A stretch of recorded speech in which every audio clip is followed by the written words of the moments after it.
Samantala, sinuri po ng mga otoridad ang pagsunod po ng mga nightclub sa bayan po ng Sual, Pangasinan sa mga umiiral na batas, ordinansa at regulasyon sa isinasagawang joint inspection.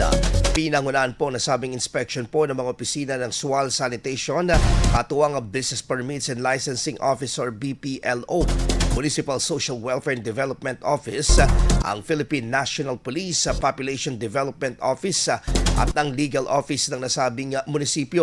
Ayon sa mga kinaukulan, layunin ng nasabing aktibidad na matiyak na sumusunod ang mga establishmento sa mga pamantayang kaugnay sa kalinisan, kaayusan at kaligtasan para sa kapakanan ng kanilang mga parokyano.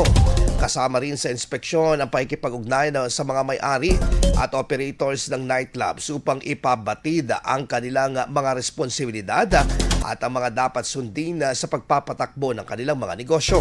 Patuloy naman ang paalala ng lokal na pamahalaan na ang regular na inspeksyon ay bahagi na ng pagpapatupad ng mga regulasyon upang mapanatili ang kaayusan at kaligtasan sa nasabing bayan. IFM News. IFM News. IFM News.